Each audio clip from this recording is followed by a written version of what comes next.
Whereas if someone has more of a fatigue type anxiety response, they're completely burnt out, they can't do anything. Maybe they have a history of chronic illness, or they've been through, they have a really poor diet and they're not getting a lot of nutrients.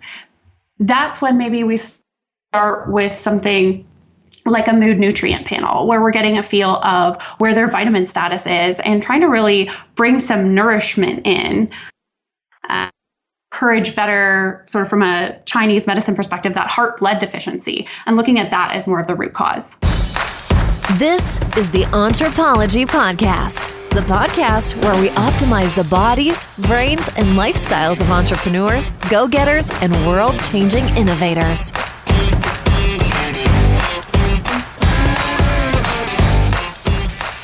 Welcome to the Entrepology Podcast. I'm your host, Dr. Megan Walker. As a naturopathic doctor and anthropologist, I optimize the health and performance of badass women working to change the world as entrepreneurs and go-getters. You know, people exactly like you. Your business, body balance, and inner badass. These are the themes we are exploring.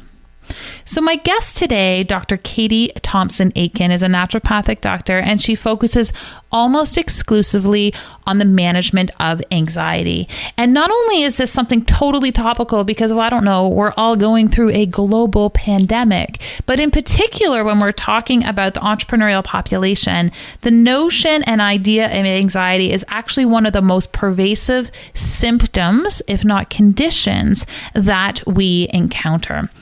It doesn't matter whether you are starting your own business, you are scaling something, you are thinking about leaving your job, or frankly, right now in this moment in 2020, are a citizen of the planet. Anxiety is something that will impact us to varying degrees at different points in our life. Katie is the author of Creating Calm. She has a series of quizzes and analyses to help you understand the source and type of your anxiety, and she does a fabulous job on today's episode breaking down some of the simple things that we can do to reduce anxiety in our lives. We had a little bit of sound that poked in here, but I am choosing not to be anxious about it. We are going to roll with it, and I know you're going to love Katie as much as I do. It is my pleasure to introduce you to my friend and colleague, Dr. Katie Thomson Aitken. Dr. Katie Aitken, welcome. I totally screwed that up. I forgot the Thomson.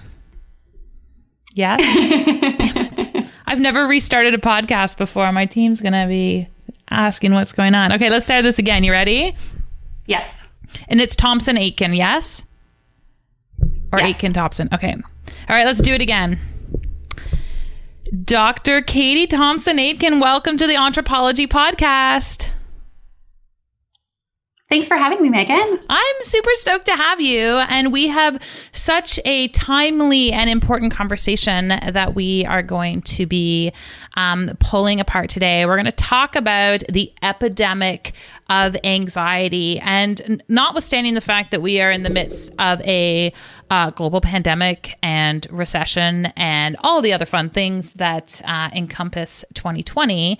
But with an audience of entrepreneurs, I think it's really important to acknowledge for everyone that this notion of anxiety is actually really common and really pervasive with this audience. And I want to call that out right from the very beginning, because I feel like one of the things that we do when we're thinking about anxiety is we're like, oh, it's just me. It's not anybody else, or I'm not handling things the way I should be handling them. And in particular with the entrepreneurial population, I have seen some degree and element of anxiety pervasive for just about everyone that I have interacted with in this realm. So I think that this conversation is topical from a timely perspective, but also in particular for this audience. So I'm really excited to be able to pull this subject matter apart with you today. That's awesome. Yeah, I also see that anxiety is incredibly prevalent, not just in this specific time this summer, but in general. And it's good to call that out. Okay, so Katie, let's give everyone a little bit of a background in terms of who you are and how you came to be and why this is an area you're so particularly passionate about on a clinical level. For sure. Yeah. So my first interaction with anxiety was when I was about 6 years old. I had horrible stomach pains. I was missing a lot of school. My parents were worried. My teachers were worried. My doctors were worried. They sent me to get a barium swallow because they were worried that I had maybe like stomach cancer or something. And it turned out that, thank goodness, I did not have stomach cancer. I had anxiety.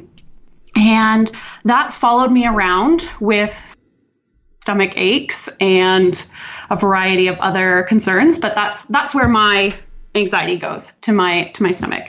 And that followed me around through my education as I went to naturopathic medical school. That's where it was the worst. And I would say that's when my anxiety went from something that happened just in moments to something that happened all the time.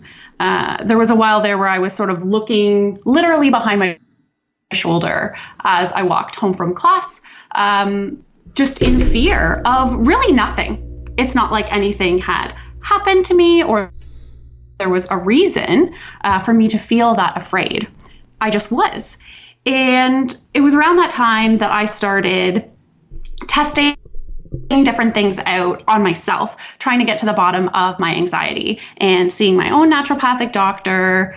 And then when I moved into clinic, all my patients had anxiety as well. And that's when I became really passionate about sharing the things that I had been able to do in my own life to help manage my anxiety and share them with others. And then as I moved into clinical practice in Guelph, that's really how I focused my practice into studying how anxiety shows up in the body, what causes it, and really what we can do as individuals in our own life to have less anxious days and to turn our days around when we do find ourselves feeling anxious.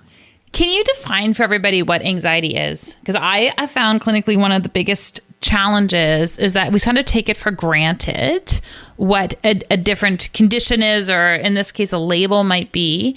And then we don't necessarily have a working definition. Can you put us all on the same page in terms of when you're talking about anxiety, what you're talking about?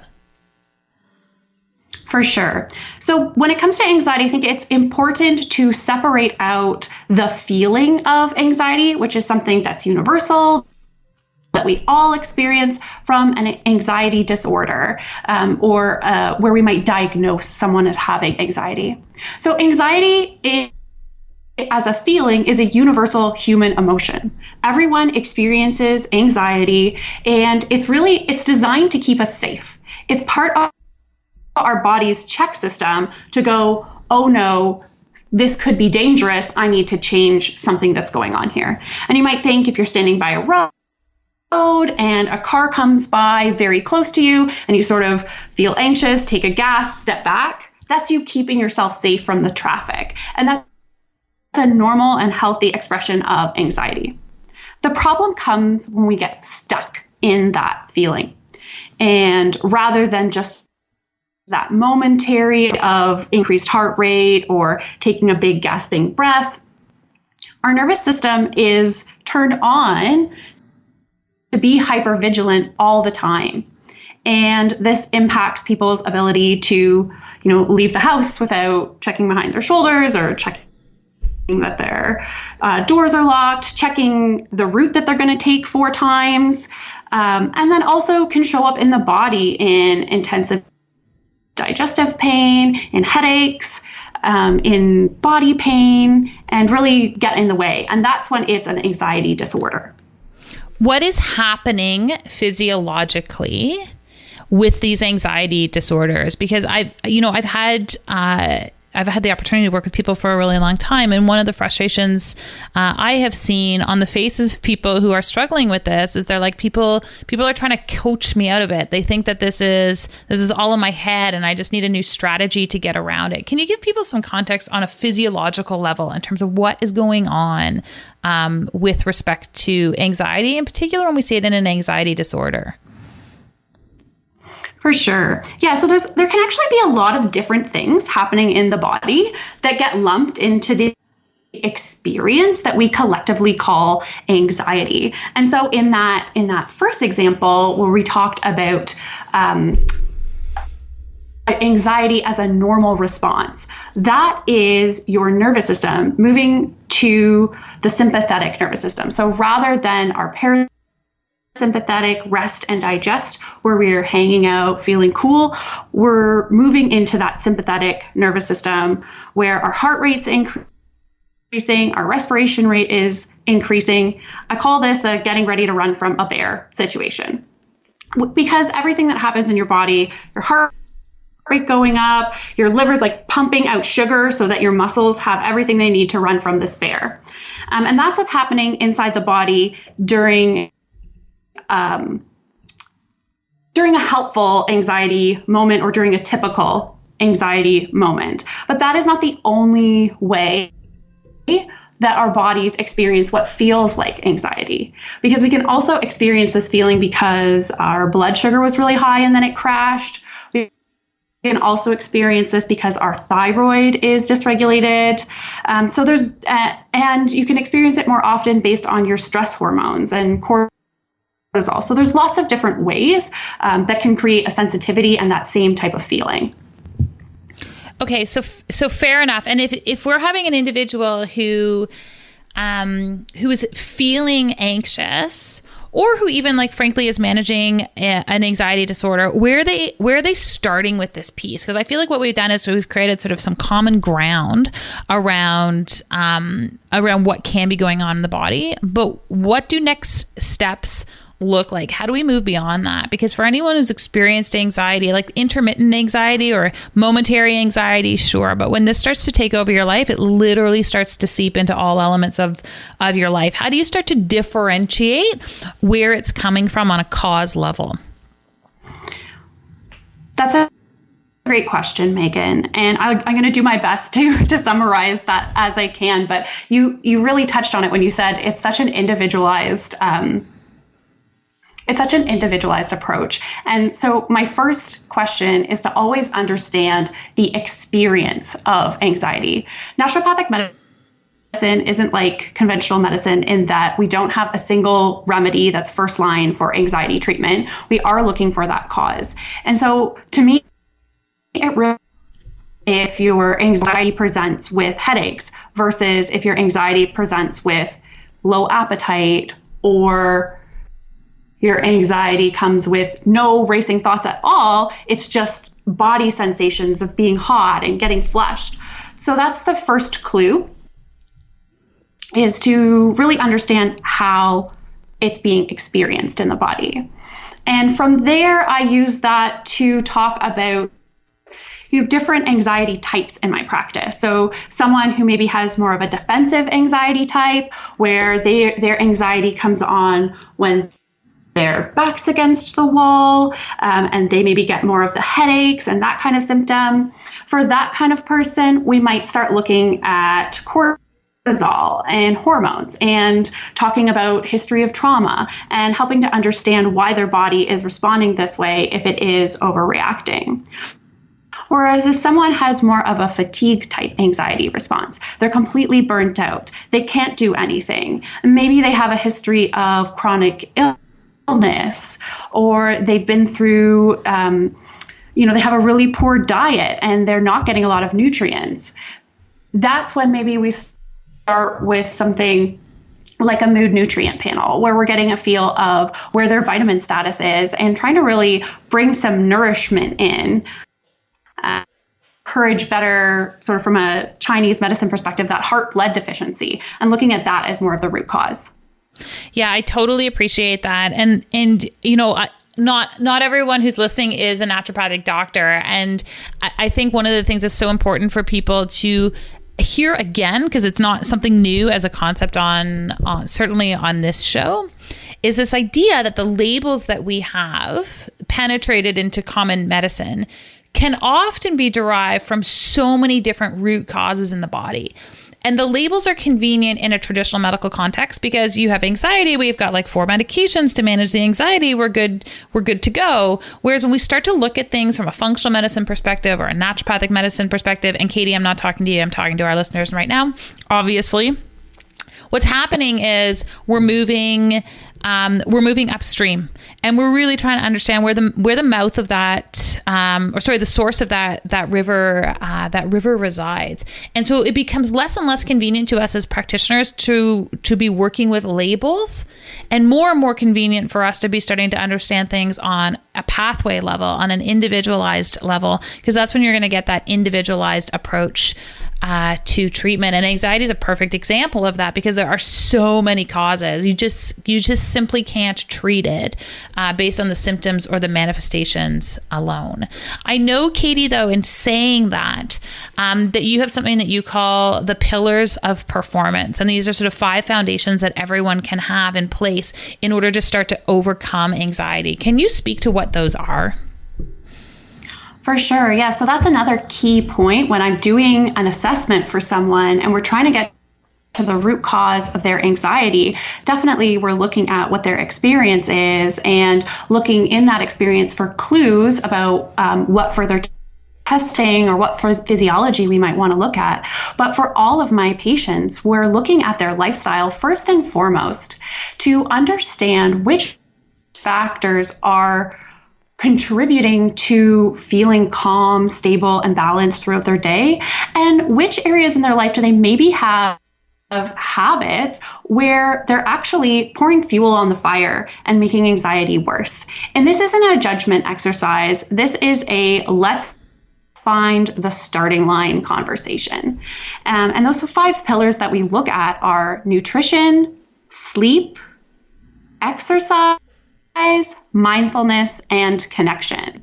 And in each of those areas, everyone is going to have strengths, everyone's going to have weaknesses, and we can really look at how can we maximize those habits so that more days are calm. Okay, so how do we do that? Like, how do you actually get people to do these elements, and like what ratios do we need them? Is there one that's more important? Where do you start? Yeah, I love that. Everyone wants one to be more important, but I don't find that one is. It's really about, taking a look at each piece. And so the first part is just that assessment. I have, a workbook and a questionnaire, and we go through each of those pillars and really outline, like, where is it right now? Are you eating, 4 times a day and you're getting vegetables, or are you running from place to place, kind of just like grabbing a coffee first thing in the morning? That's going to have very different outcomes on the anxiety. And we run through that for each of the pillars, sorting through where things are at, where people want them to be, and then moving through a system to build up each pillar from the ground up. And when people move through your pillars and move through your system, what happens to their need in some cases for medication? Yeah, that's a great question, because it is very, very individual in terms of what goals people have starting with the program. And so I want to make sure that each of my patients were clear from the beginning what it is that they want. A lot of times I have patients that are taking medications. I also have a lot of patients that can't take medications. They've tried it, they had too hard of side effects, and they're not working for them. Or they're taking medications and they're still not getting the results they want. And so as we work through those pillars, what we typically see is anxiety scores come down in half. So those standardized Hamilton anxiety scores, or self-reported scores, sort of how bad is your anxiety from 1 to 10, we see those fall. They say that you are the product of the 5 people with whom you spend the most time. Imagine you could spend time with hundreds of fellow entrepreneurs and go-getters looking to up-level their business, body, and mindset. The Anthropology Collective does not belong to us. It belongs to you.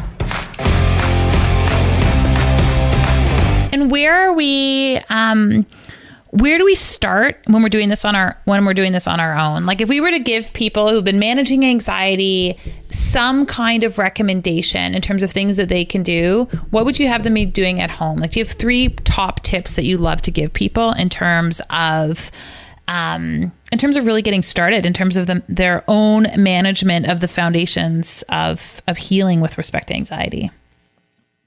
Mm-hmm. The first thing that I recommend everyone does is assess their Tranquil toolkit.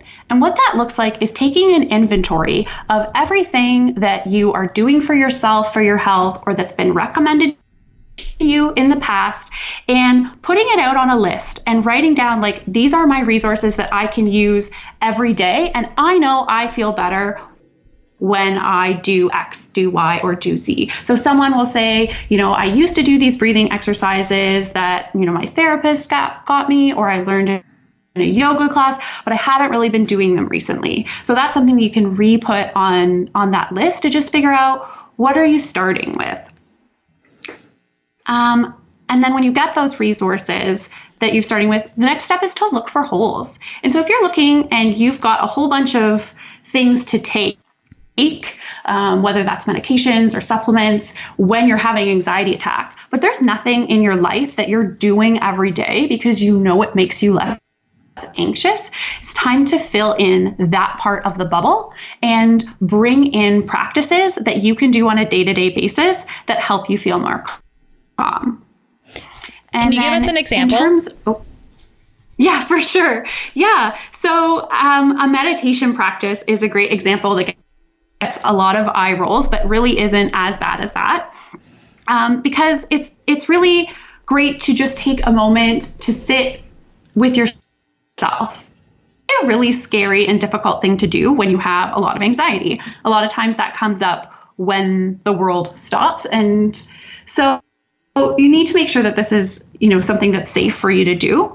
But one of the ways that I help my patients begin to look at that and do it in a safe way is to do it for a small period of time. So what would it look like to stop and breathe just for 2 minutes?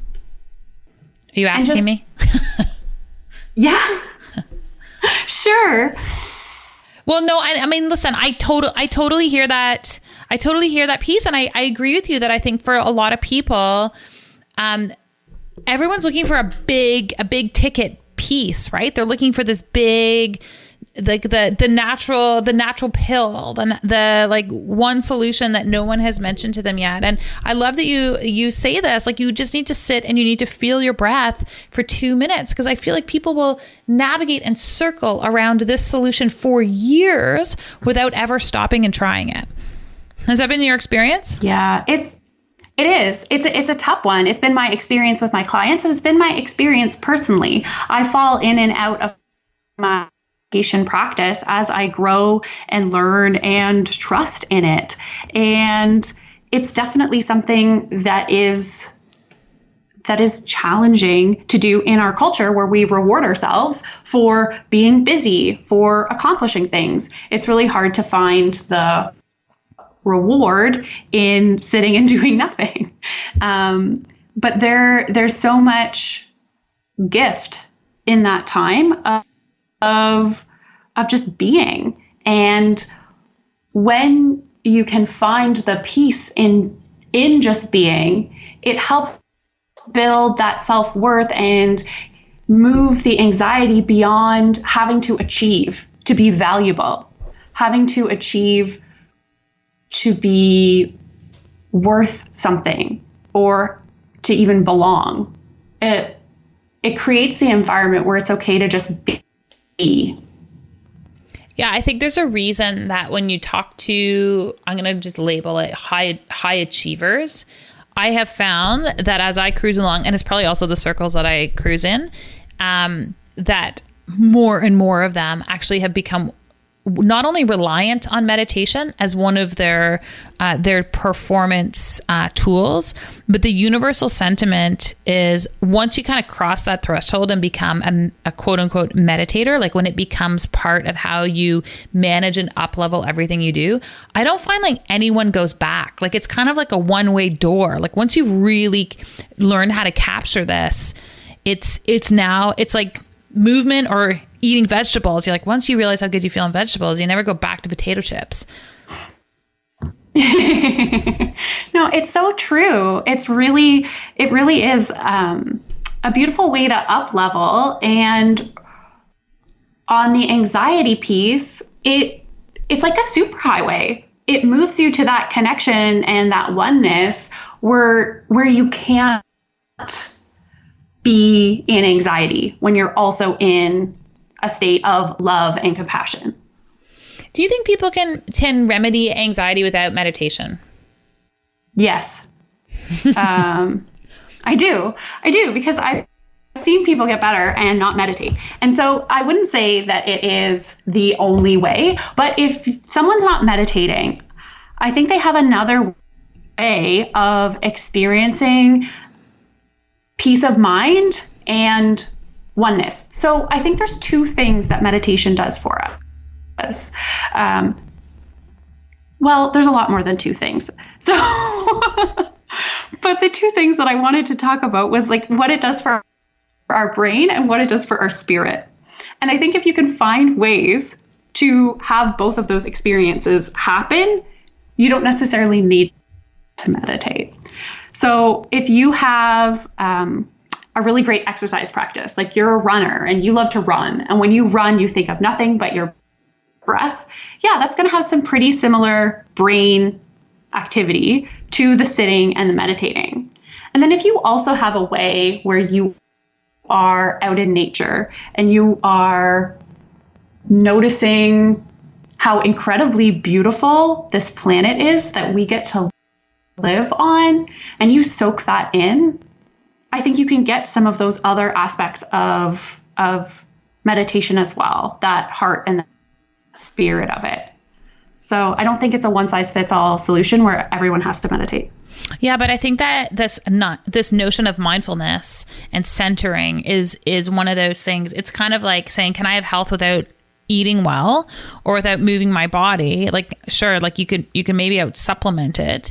But really it's kind of the elephant in the room, that gratitude. And like, I could feel, when all of this stuff was going on with COVID, just as we were sort of getting into the spring where you could actually get outside and it was warm enough and enjoyable to be outside, just getting into the ravine behind my house and starting to watch the buds come out. And like, I could feel my physiology changing by being out in nature and having access to the forest and not having an agenda associated with it.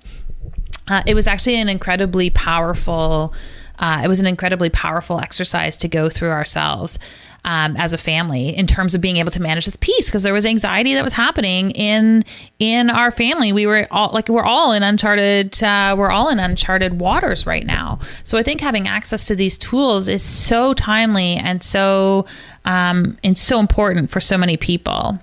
Katie, can you talk a little bit about what you call the baby carrots count approach in terms of looking at lifestyle medicine and how we approach it in terms of healing ourselves and in particular with anxiety?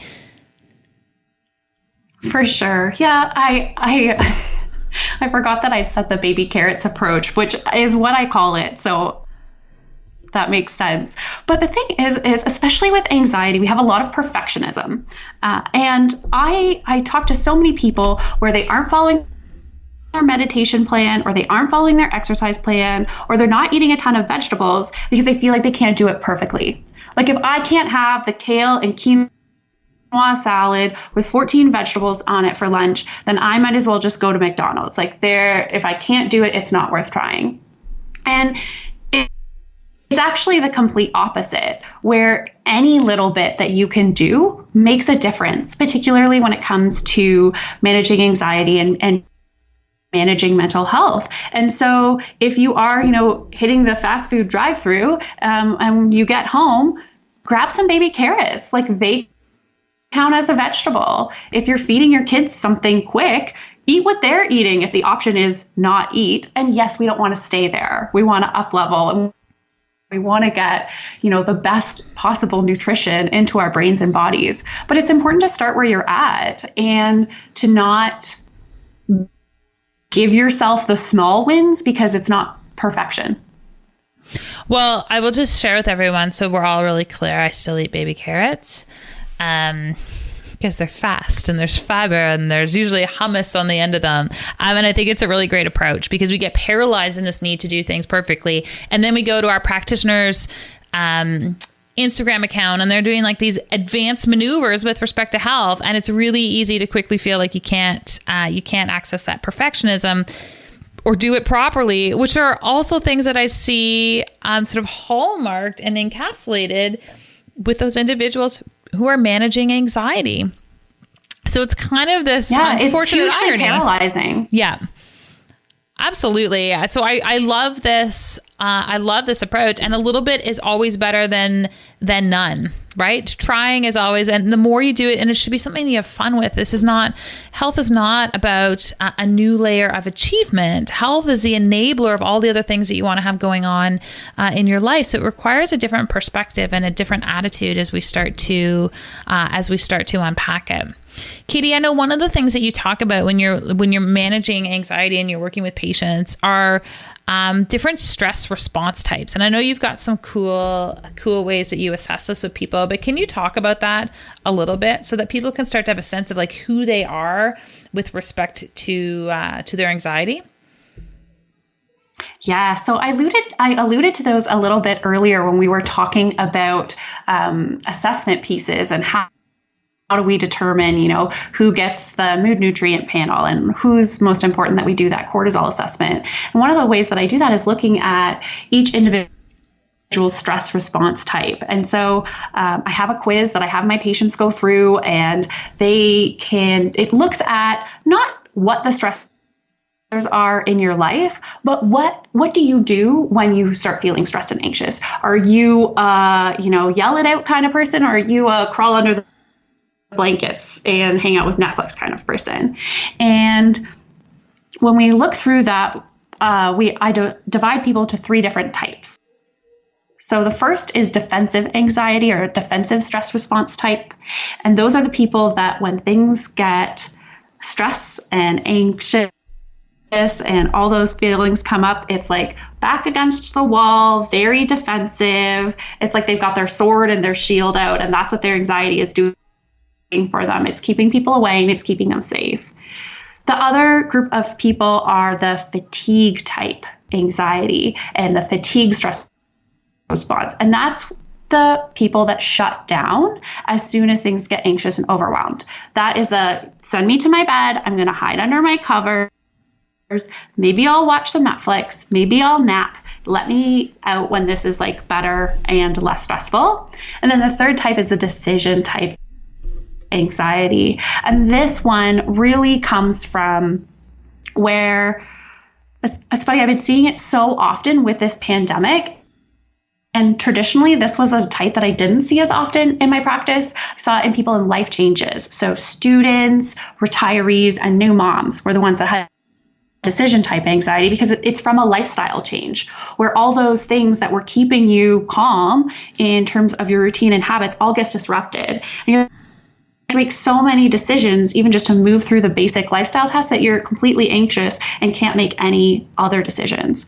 And of course, when this pandemic hit, everyone started working from home. Now you've got kids, everyone's schedule is disrupted. And I started seeing a ton of this decision type anxiety as people sorted out their new routines. Yeah, it's funny. We need some element of adventure in our life, but we also need routine. And it's like the yin and yang, the two pieces have to come together. And this is such uncharted territory for so many people. There's so many total decisions you never thought you'd have to make in your life.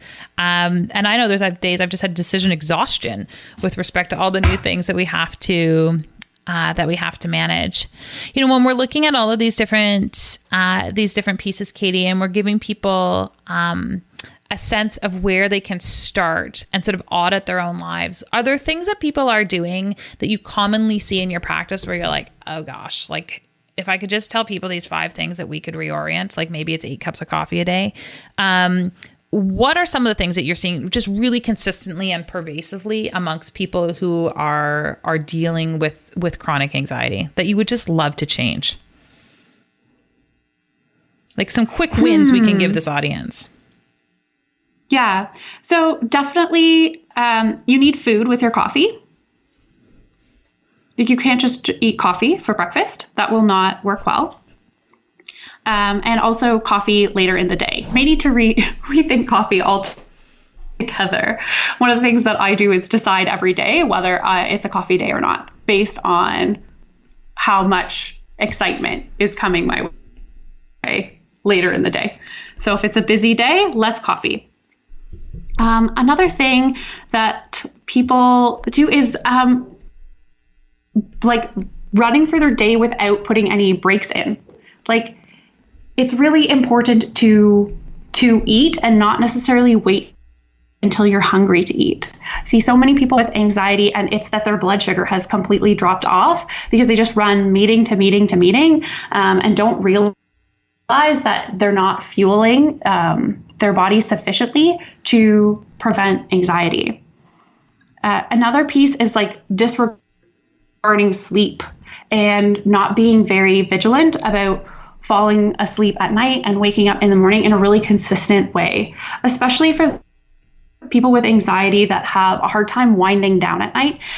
They often postpone bedtime because it's an anxiety-provoking event. They sort of push it and push it and push it and wait to go to bed until they're super tired. And that doesn't work very well for anxiety or for sleep.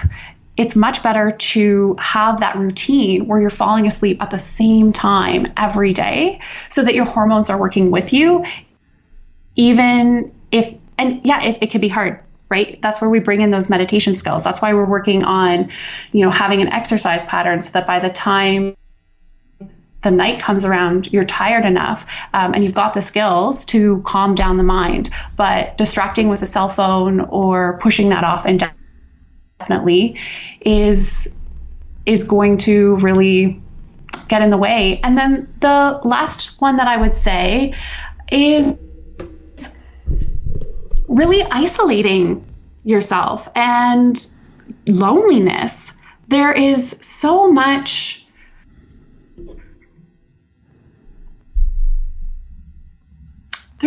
loneliness in this world in general, but also specifically with people who are feeling anxiety. It makes it hard to reach out.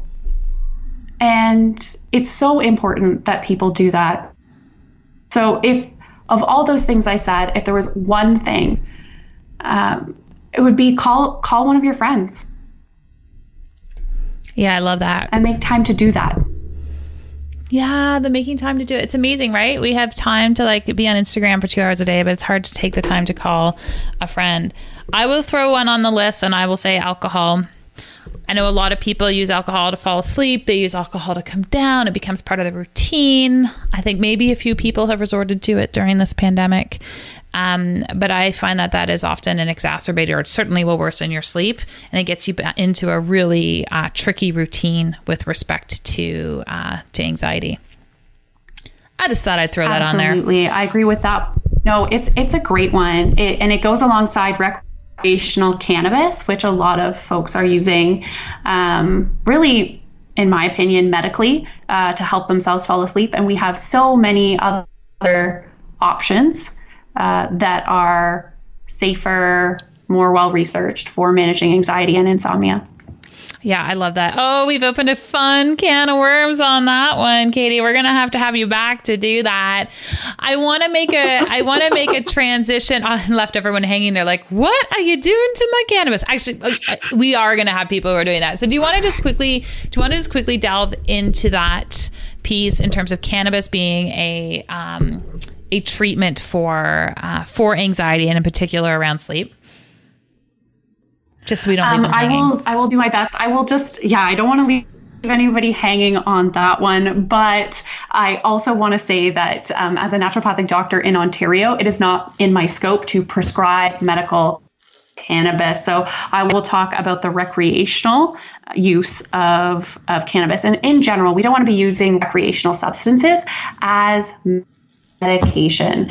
And there's some real risks with cannabis and anxiety that I don't find that people aren't necessarily aware of, but there's an increased risk of what's called aggravated anxiety. Doesn't that sound fun? It's not fun. And there's an increased risk if you already have anxiety of having this aggravated anxiety from using cannabis. And so that is one of the reasons why I'm not a super big fan of anxiety, of using cannabis specifically for anxiety. And the research on it is not that great. There's not a lot of research. Hopefully more will come out. But in the meantime, we have really beautiful herbs like passion flower, like lavender, like kava, which work with someone to make sure it's safe for you to take, can be used in a way that's more sustainable and safer. Yeah, it's funny. We'll do a whole other episode related to cannabis, but I and CBD and making the differentiation between that and THC. And I know for you hardcore people out there who use this and are highly informed, you're gonna write to me and you're gonna tell me that there's all sorts of nuances, and I understand that. But for the average person, I think what's really also important to understand is, as clinicians, what we see in particular with cannabis and with many other things is that people want to reach to something that gives them control over how they're feeling. And so whether it's alcohol or it's cannabis or it's, any number of supplements that people can find at the health food store, part of what drives that activity is the deep desire to actually be able to start to take some control over your health in a way that feels understandable and reachable to you. So you can't access pharmaceuticals. There's no control there that happens, but some of these other substances are things that you can controllably access. So I get that we're going to have an opportunity to delve into some of the nuances around this, but I wanted to give that context as a clinician for those of you out there who are now perked up and listening, that's often what we see. It's important for us to understand as clinicians what's driving people's behavior and wanting to make these selections. So I think what Katie's also talking about here is sort of the blanket acquisition of cannabis, or just trying out some CBD oil or trying out something else to manage anxiety. There are a lot of other extremely well-researched interventions that I think we probably would both put in front of that option. Are you in agreement with that, Katie? Certainly. Did I summarize Absolutely. your inner thoughts there? Yes, for sure. Yeah, it's hard. Listen, I know, and Katie and I are having this conversation as clinicians, and you guys are listening in on it. So I wanted to give that context. A quick note from our sponsor, Badass Fuel. 2 years ago, someone asked me what supplements I take to maintain my health, my energy, and my edge. And they were surprised that I only took 4 things consistently. For myself and my patients, there are 4 basics that support at a foundational level nearly every system in our body. In my quest for the highest quality ingredients and the easiest system for consistently incorporating supplementation into my routine, I formulated and manufactured my own line of foundational supplements. My intention with this line was first and foremost quality, but equally important was a system for taking and naming the support that ease the incorporation of supplements into your life.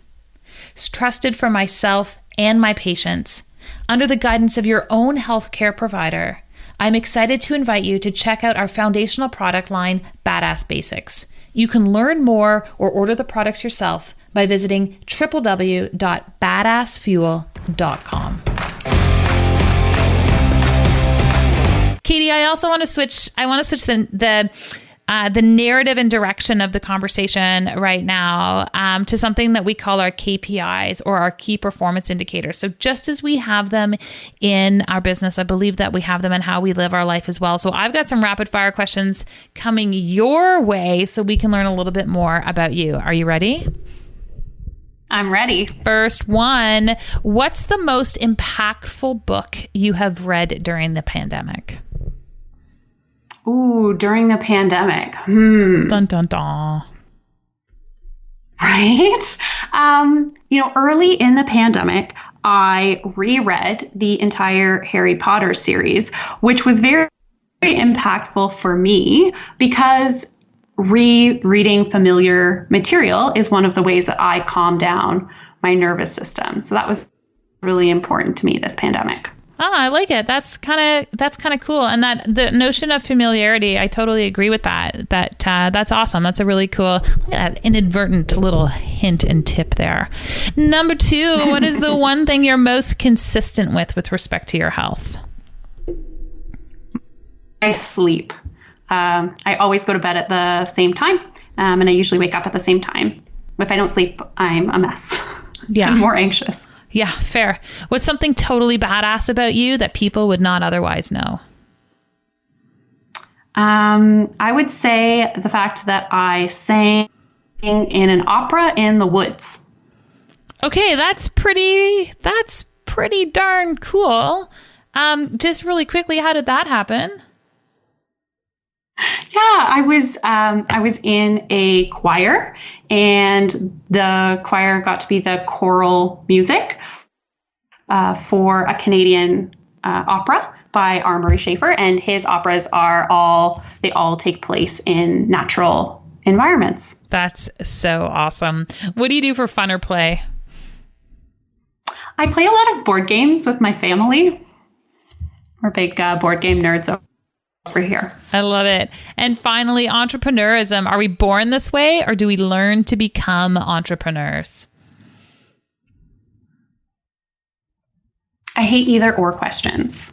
That's why we do it. I'm going to say that we're born this way. And I don't know that I always believed that, but I do right now. I like it. Look at you handled that either or question like a pro. Katie, it was such a pleasure having you on the podcast. Where can we send people to learn more about what you are up to and your new book that just came out? For sure. Yes. So if you want to come hang out on Instagram at Tranquil Mind Naturopath, I'm there a lot. And if you want to find out your own stress response type, you can head to tranquilmindnaturopath.com/anxiety quiz and find out a little bit about where your anxiety type is. And then also the book, Create Calm, that should be out on Amazon. Amazing. Well, we will have links for everybody in order to follow you on Instagram, access your book, take your quiz, all the things. Dr. Katie Thomson Aitken, it was a pleasure having you on the podcast. Thanks, Megan. It was a pleasure being here.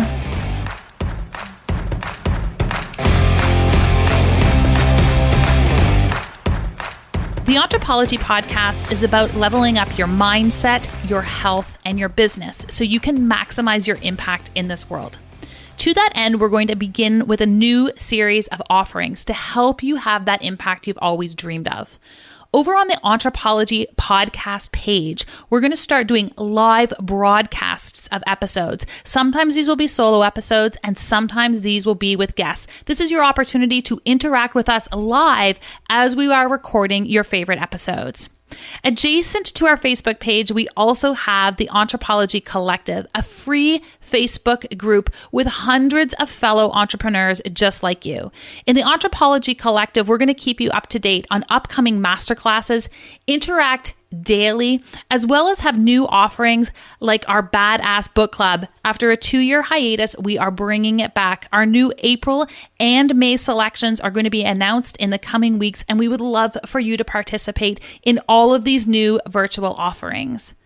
I believe that when people have their health, they can change the world. That is what inspired us to start this podcast in the first place. And that is what is inspiring us to keep going. I'm so appreciative of all of you. Give us a like over on Apple iTunes and come and join us in the collective. We'll see you there.